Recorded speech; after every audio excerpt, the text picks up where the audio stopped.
En este video se hablará del trastorno de fobia específica de acuerdo al DSM-5. Primero hablaremos de los criterios diagnósticos.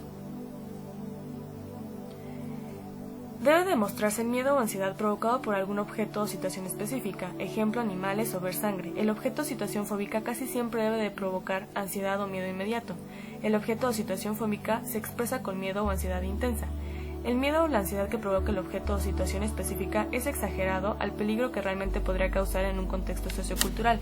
El miedo o ansiedad es constante durante 6 meses o más. El miedo o ansiedad causa una angustia clínicamente significativa o una disfunción en importantes áreas del funcionamiento. La alteración se puede explicar por síntomas de otro desorden mental, incluyendo miedo, ansiedad y evasión de situaciones asociadas a síntomas de pánico u otros síntomas incapacitantes.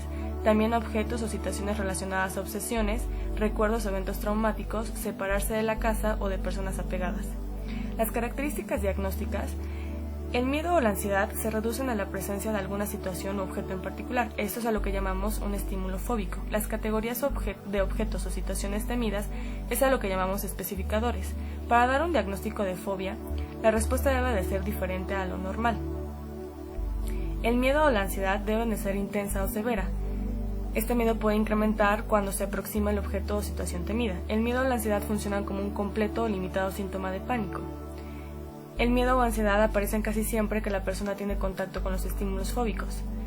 Y el grado de miedo varía dependiendo de diferentes factores contextuales como la presencia de otros, la duración de la exposición, etc. La persona continuamente evita la situación que provoca miedo o ansiedad intensa. Esta evitación puede ser obvia cuando la persona intencionalmente se comporta de tal manera que previene el contacto con el objeto y no tan obvia. Las personas que llevan tiempo de padecer fobias específicas llegan a cambiar su estilo de vida. La ansiedad o miedo a situaciones o objetos fóbicos dura de 6 meses a más. Esto permite usar un criterio de duración como una guía general donde se aprueba un grado de flexibilidad. Las personas que padecen una fobia específica tienen una excitación fisiológica antes o durante la exposición del objeto o situación fóbica. Las personas cuya fobia específica es situacional o se encuentran en el medio ambiente o animales, hay una excitación en el sistema nervioso simpático. Las personas cuya fobia específica está relacionada a inyecciones o sangre, por ejemplo, hay una alteración en el ritmo cardíaco y un incremento en su presión arterial.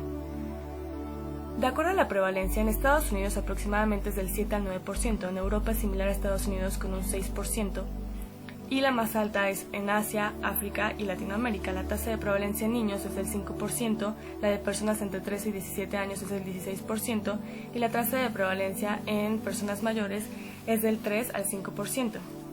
Cada tasa varía dependiendo del estímulo fóbico.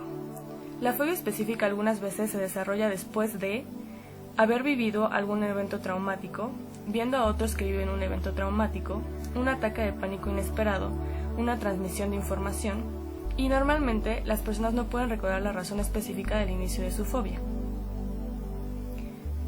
La fobia en la niñez se desarrolla en la edad media de 7 a 11 años. La fobia en la niñez y adolescencia crecen o decrecen durante este periodo. Debemos entender que los miedos excesivos son normales en niños y son transitorios. Cuando se diagnostica en niños se debe de considerar que expresan su miedo mediante berrinches o llorando. Es necesaria información de padres o otras personas que conozcan al niño, el grado de disfunción, la duración del miedo, la ansiedad y la evitación. El desarrollo de la fobia específica en personas mayores es menor y para su diagnóstico se debe de considerar que las fobias comunes son con el medio ambiente o fobias a caer, aparecen junto con problemas médicos, atribuyen síntomas de ansiedad a sus condiciones médicas, manifiestan ansiedad en forma típica, por ejemplo depresión y ansiedad, y todo esto es relacionado a la disminución de su calidad de vida.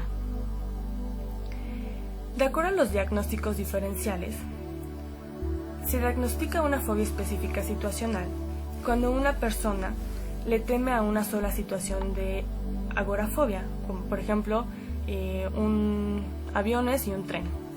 Si son 2 o más situaciones agorafóbicas a lo que se temen, entonces hay un diagnóstico obligatorio de agorafobia, por ejemplo, a un tren y a la multitud de la gente. Los trastornos de ansiedad social se diagnostica si las situaciones a las que se les teme es por una evaluación negativa.